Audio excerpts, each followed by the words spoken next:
하나님을 떠나 살면 삶은 기준을 상실하게 됩니다. 이 기준을 상실한다는 말은 삶이 나아가야 될 목적이나 방향을 잃어버림을 뜻합니다. 또한 하나님 그분을 떠나 살다 보니 어디서 어떻게 살아야 될지에 대한 명확한 해답을 가지질 못합니다.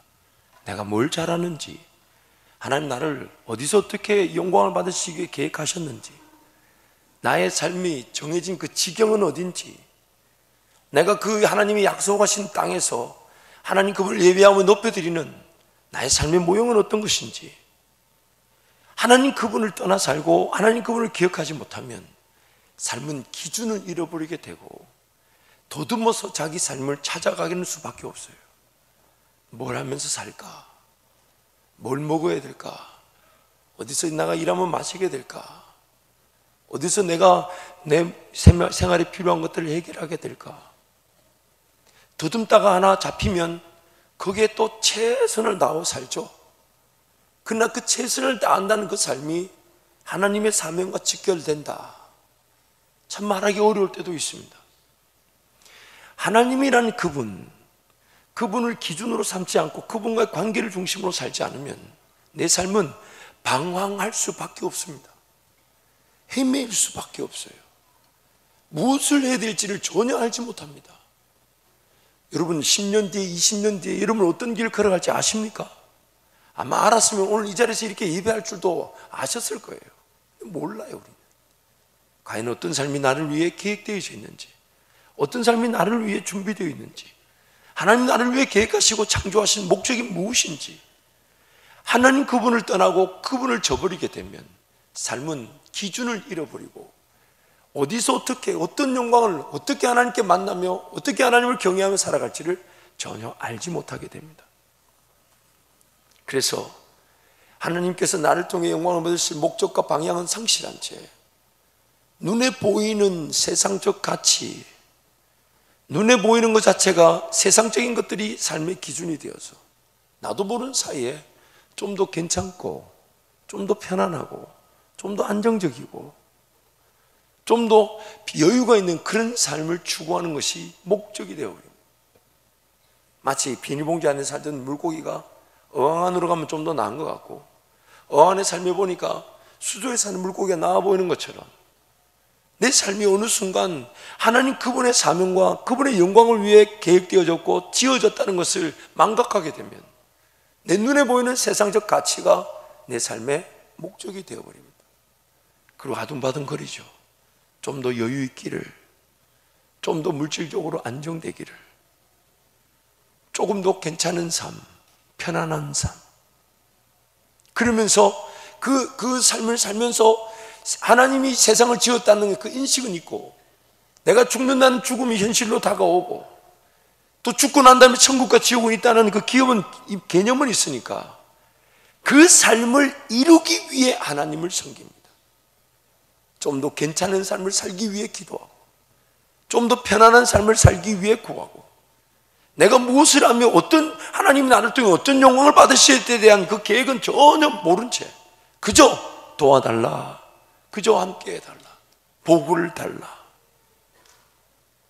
하나님과 동행함이 없이 하나님 그분이 전적으로 나의 삶의 주인됨이 없이 내 삶의 사명이나 단 하루를 살아도 하나님의 영광을 위해 사는 그 기회에 대한 인식도 없이 삶 자체가 목적이 되고 삶 자체를 보호하고 삶 자체를 영위하기 위해 하나님을 이용하려고 하는 것. 누가복음 12장 13절부터 21절 말씀 우리 함께 가겠습니다. 무리 중에 한 사람이 이르되 선생님 내 형을 명하여 유산을 나와 나누게 하소서 하니 이르시되 이 사람아 누가 나를 너희의 재판장이나 물건 나누는 자로 세웠느냐 하시고 그들에게 이르시되 삼가 모든 탐심을 물리치라 사람의 생명이 그 소유에 넉넉한 데 있지 아니하니라 하시고 또 비유로 그들에게 말하여 이르시되 한 부자가 그 밭에 소출이 풍성하며 심중에 생각하여 이르되 내가 곡식 쌓아둘 곳이 없으니 어찌할까 하고 또 이르되 내가 이렇게 하리라 내 곡간을 헐고 더 크게 짓고 내 모든 곡식과 물건을 거기 쌓아두리라. 또 영혼에게 이르되 영혼아 여러 해 쓸 물건을 많이 쌓아두었으니 평안히 쉬고 먹고 마시고 즐거워하자 하리라 하되 하나님은 이르시되 어리석은 자여 오늘 밤에 내 영혼을 도로 찾으리니 그러면 내 준비한 것이 누구의 것이 되겠느냐 하셨으니 자기를 위하여 재물을 쌓아두고 하나님께 대하여 부여하지 못한 자가 이와 같으리니.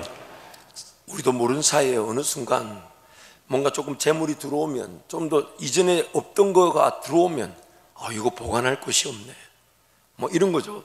집이 분명히 그 집이 처음에 이사 갈 때는 좁은 집이 아니었어요. 살다가 보니까 집이 복잡해져요. 그러니까 그 안에 있는, 처음에 이사 올 때는 분명히 좁은 집이 아니었는데 살다 보니까 복잡해진 건 무슨 이유일까요? 무슨 이유일까요? 그렇게 옷장에 많은데 입을 것이 없다고 말하는 그런 거 아닐까요? 그런 거 아닐까요? 혹시 그런 거 아닐까요? 매번 그 옷장을 열어보면 막 우두둑 떨어지는데 그렇게 입을 게 없다고 얘기하네. 우리 집은 아닙니다. 처음에 그 집이 분명히 작지 않았어요. 근데 살다 보니까 좀 불편한, 아니 우리 몸이 그렇게 커진 것도 아닌데 살다 보니까 다른 집이 좀 큰 집들이 나오니까 커 보이고 괜찮아 보이고, 그래서 그 집을 막 옮기려고 하고, 물론 그런 지역을 옮기면서 사명 따라 가는 길에 그런 집이 주어질 때마다 그 크기가 하나님의 그 결정하심에 따라 달라질 수 있겠지만, 우리 집 키우는 거, 내 재산을 불리는 거, 이게 지금 삶의 목적일 수는 없다는 거예요. 물론 이 자체를 대놓고 목적으로 삼고 살아가는 사람은 없을 거예요. 이 자리는 없어요.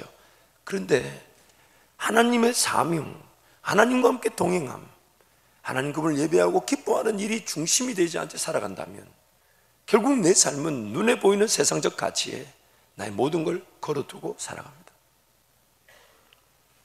지금보다 더 잘 살기 위한 것이 우리 삶의 목표가 아닙니다. 얼마나 더 잘 사야 잘 사는 걸까요? 지금보다 얼마나 물질이 주어지면 잘 사는 걸까요? 아무도 몰라요. 아무도 몰라요. 우리의 삶의 목적은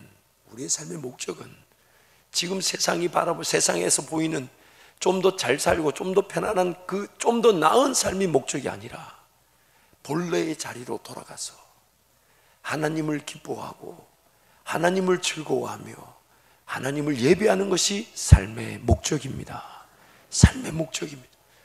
하나님이 지으신 세상, 하나님의 지음을 받은 내가 이 땅에서 하나님을 섬기고 예배할 수 있는 것만큼 행복한 일이 없는데, 안타까운 것은 그 예배가 행복하지 않을 만큼 타락했다는 거예요. 하나님 그분을 기뻐하지 못할 만큼 내 영안이 닫혀져 있고, 하나님 그분 한 분이면 충분하여 마음껏 노래를 부를 수 있는 그 찬양이 내 삶 가운데 넘쳐야 되는데 그렇지 않다는 것이 두려움인 겁니다. 여러분, 우리가 만약 하나님 앞에 서게 되면 뭐가 제일 아쉽겠습니까? 적신으로 왔다가 적신으로 돌아가게 될 것인데, 하나님 앞에 서게 되면 뭐가 제일 아쉽겠습니까? 정말 이 땅에서 하나님과 함께 동의하며 그분도 사랑해보지 못한 거, 그분의 영광에 나의 모든 시선이 맞춰져 그분과 함께 동행하지 못한 거, 그저 주어진 삶이 전부인 줄 알고 굳이 하나님의 능력과 하나님의 권세가 필요 없어도 내 실력과 내 능력으로 사라졌던 내 삶, 오늘 하나님의 그 인도하심이 굳이 없어도 내가 성령 하나님의 나와 함께 동행하시는, 어디로 나를 이끄시든 지금 내 삶을 하나님의 영광을 위해 이끌어 가실 성령 하나님에 대한 기대감 없이도 사라졌던 내 삶, 그것만큼 안타깝고 아쉽고 어리석은 일이 어디 있겠습니까? 나의 최선은 내 삶을 위한 것이 아니라 하나님을 기뻐하고 즐거워하기 위해 하나님 나에게 최선을 다할 수 있도록 마음이든 정성이든 뜻이든 목숨을 주셨는데, 그래서 내가 최선을 다해 하나님을 기뻐하게 되면 하나님은 나의 길을 인도하셔서 하나님 그분이 영광 받으실 길자리에 나를 세우시고 그 영광의 사명을 감당할 수 있는 능력과 기회를 주시고, 그것을 통해 하나님이 더욱 하나님이 되어주심으로 나의 모든 것들은 점점점 하나님을 사랑하며 하나님을 닮아가며 하나님의 영광이 아니고서는 살아가지 않겠노라 다짐하게 되는 것, 이것이 바로 우리가 원래 계획되어진 자리, 돌아가야만 하는 인생의 자리입니다. 그 회복의 자리로 돌아가게 되면 삶은 하나님께서 영광을 받으실 기회가 될 것입니다. 본래의 자리, 하나님의 창조의 계획의 자리로 돌아가게 되면 내 삶은 하나님과 함께 동행하는 즐거움의 현장이 될 것입니다. 그 자리로 돌아가면 내 삶은 하나님의 사명을 깨닫고 그 사명에 따라 걸어가는 삶. 뭘 먹을지 마실지 입을 것을 걱정하지 않으라. 필요한 것들이 채워지며 앞서 걸어가시며 능력과 권세를 나타내시는 그 사명의 길을 오늘 우리가 걷게 되는 것입니다. 그때 우리는 그 하나님 나라와 영광을 보면서 언제라도 어느 때라도 우리 주님 이 땅에 다시 오실 것을 기대하나 남겨진 삶이 단 하루를 살아도 하나님이 기뻐하실 그 일을 위해 내 모든 것들을 쏟아붓게 되는 것이죠. 그래서 하나님이 말씀을 통해 우리에게 자꾸 그렇게 하나님의 그 마음을 우리에게 전하십니다. 이사야 43장 1절 말씀 함께 갑니다. 야곱아, 너를 창조하신 여호와께서 지금 말씀하시느니라. 이스라엘아, 너를 지으신 이가 말씀하시느니라. 너는 두려워하지 말라. 내가 너를 구속하였고 내가 너를 지명하여 불렀나니 너는 내 것이라. 또 이런 말씀 요한복음 15장 5절 말씀 함께 갑니다. 나는 포도나무요 너희는 가지라. 그가 내 안에 내가 그 안에 거하면 사람이 열매를 많이 맺나니 나를 떠나서는 너희가 아무것도 할 수 없습니다. 나는 포도나무요 너희는 가지라. 내 안에 붙어있기만 하면 된다는데 문제가 왜 생깁니까? 안 붙어있어요. 안 붙어있으니까 떨어져 있으니 메마를 수밖에 없고 말라 비틀어질 수밖에 없고 열매는 보지도 못하죠. 그래서 예수님 말씀하시면 나는 포도나무요 너희는 가지니까 우리가 종종 이럴 때서 그런 것 좀 말고 그런 거 말고 주님 좀 분명한 거 얘기해 주세요. 쓸데없이 무슨 포도나무 가지 이상한 소리 하고 앉아요. 이루고 있다면 그 삶은 과연 어떤 삶을 살아가고 있는 걸까요? 요한복음 15장 7절 말씀 함께 갑니다. 너희가 내 안에 거하고 내 말이 너희 안에 거하면 무엇이든지 원하는 대로 구하라. 그리하면 이루리라. 무엇인지 원하는 대로 구하면 다 주신다는데 기도가 응답이 안 되네. 기도 응답이 안 되니까 기도가 될까요? 안 될까요? 기도하고 싶을까요? 안 하고 싶을까요? 어느 순간 우리도 모르는 사이에 삶 자체가 목적이 되어버렸습니다. 그걸 지키고 그걸 보호하고 그걸 영위하려고 하는 빌립보서 3장 8절 9절 말씀 함께 갑니다. 또한 모든 것을 해로 여김은 내 주 그리스도 예수를 아는 지식이 가장 고상하기 때문이라. 내가 그를 위하여 모든 것을 잃어버리고 배설물로 여김은 그리스도를 얻고 그 안에서 발견되려 함이니. 정말 이 사도 바울의 고백처럼 여러분의 고백도 그러합니까? 모든 것 다 배설물로 여기고 그리스도를 알고 그리스도를 얻고 그 안에서 발견되려 한다. 예수 그리스도를 아는 지식이 가장 고상하기 때문이라. 정말 이 고백대로 여러분 살아가고 계십니까? 이런 것이 마음에 와닿지 않고 이해가 되지 않는다면 내 삶은 지금 내 삶 자체를 영위하기 위해 하나님을 이용하려는 것밖에 되지 않습니다. 하나님에 대한 인식은 있고 천국과 지옥에 대한 두려움이 있으니까 하나님을 섬기지만 온전히 하나님께 따르지 못하는 것은 내 삶이 하나님보다 더 중요한 겁니다. 갈라디아서 2장 20절 말씀 함께 갑니다. 내가 그리스도와 함께 십자가에 못 박혔나니 그런즉 이제는 내가 사는 것이 아니요 오직 내 안에 그리스도께서 사시는 것이라. 이제 내가 육체 가운데 사는 것은 나를 사랑하사 나를 위하여 자기 자신을 버리신 하나님의 아들을 믿는 믿음 안에서 사는 것이라. 과연 나는 죽고 예수가 산다는 거 삶에서 누리고 계십니까? 내가 가진 모든 것들이 우리 하나님 영광 가릴 수 있다는 거. 그래서 나를 구원하실 때 하나님이 예수 그리스도의 십자가에 함께 못 박아 두셨다고 선포하셨으니 내 이런 생각들, 이런 방법들, 이런 경험들, 이런 지식들 내 인간적인 능력으로 하나님과 관계없는 길을 걸어갈 수 있기 때문에 나는 죽었다. 심지어 누군가 나에게 상처를 줘도 그 상처로 느껴지는 순간 그런 걸 두려워해야 돼요. 내가 아직 살아있어 놓으니까 저 사람 말 한마디에 내가 상처를 받는 거예요. 사랑하는 성도 여러분, 오늘 우리 삶 하나님이 지금 이 순간에도 예수 이름 의지하여 달려 나와 예배할 수 있도록 만들어 주신 이유는 우리의 창조 목적, 하나님 그분을 즐거워하고 하나님 그분을 기뻐하도록 하기 위해서입니다. 그래서 오늘 우리의 삶은 문제와 어려움 혹은 삶을 살아가기 위한 삶이 아니라 하나님 그분이 기뻐하시고 하나님 그분이 즐거워하시고 하나님 그분을 언제라도 배울 것이지만 남겨진 이 땅에서 하나님 그분을 마음껏 찬양하다가 예배하다가 하나님을 만나는 것, 그것이 바로 우리가 원래 계획되신 본래 창조의 자리, 하나님을 영원하게 하는 자리가 되는 것입니다. 사랑하는 성도 여러분, 오늘 우리란 영적 존재, 너무 안타깝게도 그 하나님이 보여주시는 걸 제대로 보지를 못해요. 제대로 듣지를 못해요. 고린도후서 4장 3절 4절 말씀 우리 함께 선포하겠습니다. 만일 우리의 복음이 가리었으면 망하는 자들에게 가려진 것이라. 그 중에 이 세상 신이 믿지 아니하는 자들의 마음을 혼미하게 하여 그리스도의 영광의 복음의 광채가 비치지 못하게 함이니 그리스도는 하나님의 형상이니라. 죄로 말미암아 타락한 우리에게 하나님은 그리스도 영광의 복음의 광채를 비춰주셔서 나라는 사람을 조명하고 또한 우리가 걸어가야 될 그 영광의 복음의 길을 비춰주실 텐데 그게 안 보인다는 거예요. 죄로 말미암아 가리워져서 그게 안 보인다는 거예요. 고린도전서 2장 9절 말씀도 함께 갑니다.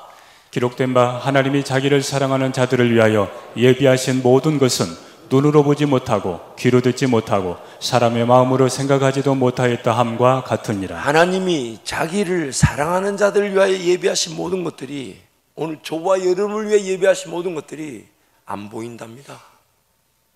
들리지가 않는데요. 타락한 우리의 본성 때문에 하나님이 그 영광을 보여주길 원하시는데 우리가 그걸 볼 수 없다는 거예요.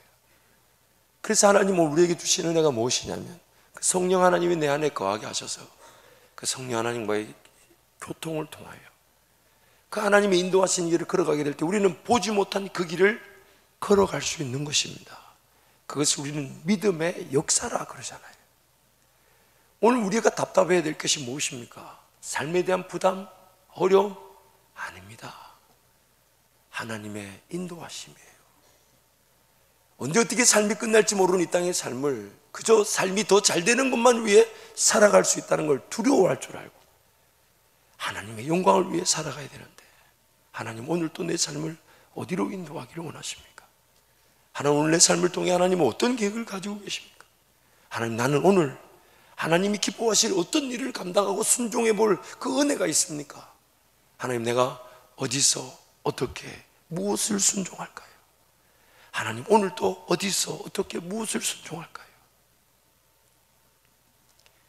하나님을 거절하면 하나님을 거절한 것만큼 불편한 것은 존재하지 않습니다.